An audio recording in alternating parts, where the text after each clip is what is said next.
Hello दोस्तों, कैसे हैं आप लोग। कई सारे लोगों ने कमेंट किया था कि क्लास 9th के एक पेपर की वीडियो बनाइए।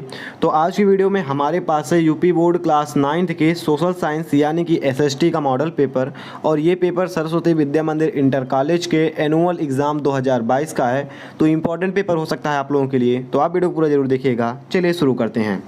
सबसे पहला क्वेश्चन हम देखते हैं। सोशल साइंस में इस बार कई सारे क्वेश्चन ऑप्शनल दिए गए हैं बहुविकल्पीय में। तो हम पहला बहुविकल्पीय क्वेश्चन देखते हैं। ये क्वेश्चन है मार्सिले राष्ट्रगान है। जैसे हमारे यहाँ का क्या है, जनगणमन है, तो मार्सिले किस देश का राष्ट्रगान है। तो इसका जो है सही आंसर है वो है आपका ये डी वाला, फ्रांस का। ठीक है, ये आपका सही आंसर है। अगला क्वेश्चन देखते हैं हम। ये है रूस के लोग जार के शासन काल में जिस दुनिया में जी रहे थे वह थी नई दुनिया, मध्ययुगीन की दुनिया, पुरानी दुनिया, इनमें से कोई नहीं।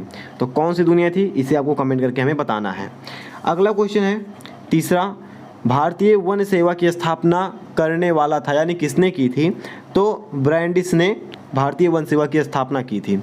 अगला क्वेश्चन है किस चरवाहा समुदाय के लोग के गांव कच्छ के रन में स्थित हैं, यानी कि अभी भी स्थित हैं। तो बंजारा नाम आपने सुना होगा, नामालाधारी, रायका और धंगर, इन तीनों का नाम आपने नहीं सुना होगा आज के ज़माने में।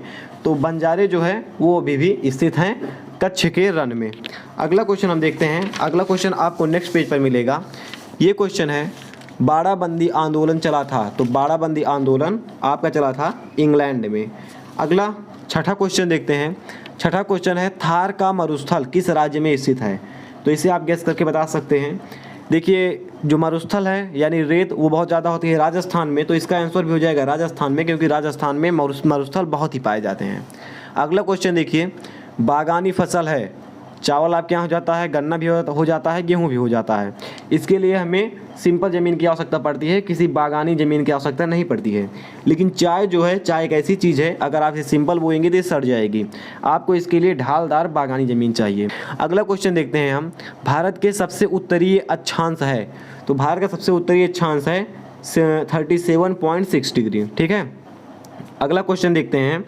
अगला है पश्चिमी घाट का सर्वोच्च पर्वत शिखर है। तो अनाईमुड़ी पश्चिमी घाट का सर्वोच्च पर्वत शिखर है। अगला है कावेरी नदी का उद्गम कहाँ से है। तो ब्रह्मगिरि श्रृंखला जो है हमारी, यहाँ से है कावेरी नदी का उद्गम। अगला क्वेश्चन हम देखते हैं। भारत की जलवायु कहलाती है, भारत की जलवायु क्या कहलाती है। ठीक है, यहाँ पर है भारत की जलवायु क्या कहलाती है। तो हमारी जलवायु है मानसूनी या उष्ण कटिबंधीय मानसूनी, दोनों आप बोल सकते हैं। मानसूनी जलवायु कहलाती है भारत की जलवायु। अगला है कौन सा पादप खांसी और जुखाम की दवा के रूप में प्रयोग किया जाता है। तो कचनार तो भी हमने नाम नहीं सुना है कि, और बबूल जो है दांतों के लिए प्रयोग किया जाता है। जामुन ऐसे आप खाते हैं, खाया होगा आपने। लेकिन तुलसी जो है इसे बोलते हैं कि खांसी और जुखाम बहुत ही जल्दी ठीक हो जाता है।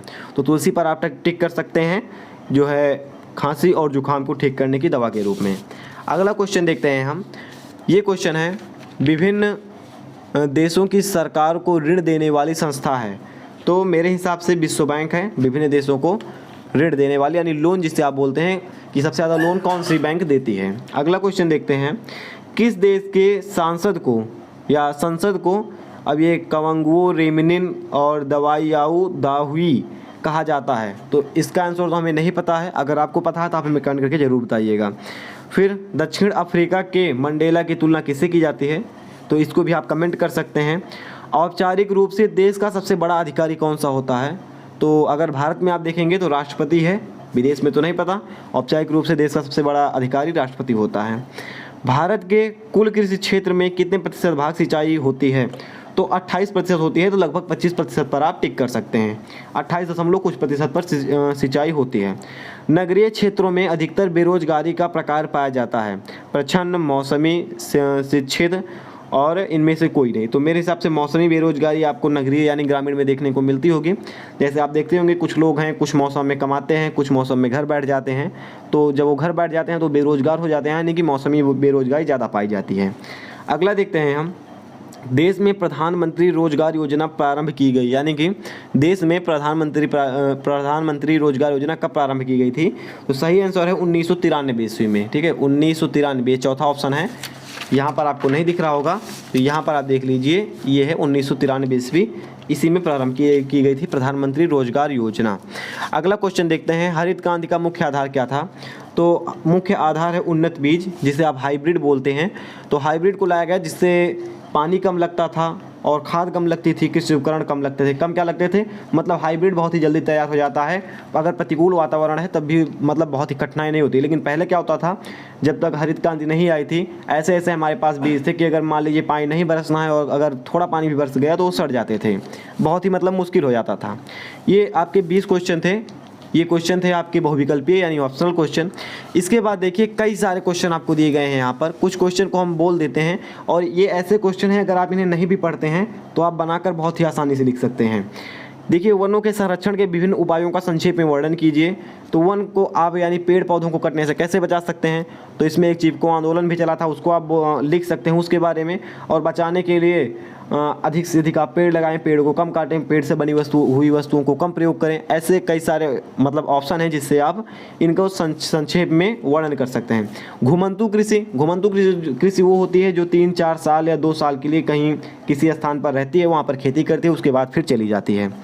उसके बाद भारत में किस प्रकार मानसून आता है, संक्षेप में वर्णन कीजिए। तो मानसून जो है आप इसके बारे में लिख सकते हैं कि कैसे आता है और कब ज़्यादा होता है, कब कम होता है, और कहाँ पर ज़्यादा वर्षा होती है, कहाँ पर कम वर्षा होती है, ये सब आप इसमें लिख सकते हैं। श्वेत क्रांति हरित क्रांति में अंतर। श्वेत क्रांति दुग्ध उत्पादन के लिए लगाई गई थी, मतलब कि चलाई गई थी, और हरित क्रांति आपका पेड़ पौधों के लिए यानी फसल के लिए ये चलाई गई थी। घुमंतु चरवाहा समुदाय की प्रमुख विशेषताओं का वर्णन कीजिए।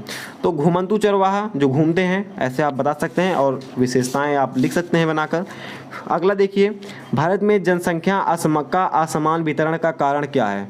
बहुत सारे कारण हैं, जैसे यूपी है, यूपी में बहुत सारी जनसंख्या है 20 करोड़ के आसपास, और जो कहीं कहीं पर है वो कम है, अरुणाचल प्रदेश में कम है, सिक्किम में कम है। तो आप लिख सकते हैं कि कहीं पर जो है पर्वत ज़्यादा है, कहीं पर पठार है, कहीं पर समुद्र है। लेकिन कुछ ऐसे राज्य हैं जहाँ पर इंसान को हर सुविधा आसानी से उपलब्ध हो जाती है, इसीलिए जो ऐसे राज्य हैं जहाँ पर सुविधा आसानी से मिल जाती है वहाँ पर जनसंख्या ज़्यादा रहती है।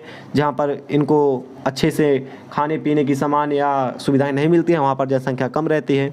तो आप इसे लिख सकते हैं। ऐसे देखिए कई सारे क्वेश्चन हैं, ये सारे क्वेश्चन आप अपने आप कर लेंगे, इतना मुझे भरोसा है। तो यही थे कुछ क्वेश्चन। कैसे लगे आपको वीडियो, आप हमें कमेंट करके जरूर बताइएगा। और फिलहाल आपको यहाँ पर इस साइड में दिख रही होगी PDF की लिंक, यहाँ से आप इस पेपर की PDF भी डाउनलोड कर सकते हैं। तो आपको अगला पेपर कौन सा चाहिए आप हमें कमेंट कर सकते हैं। हम मिलेंगे इसे किसी नेक्स्ट वीडियो में। जय हिंद।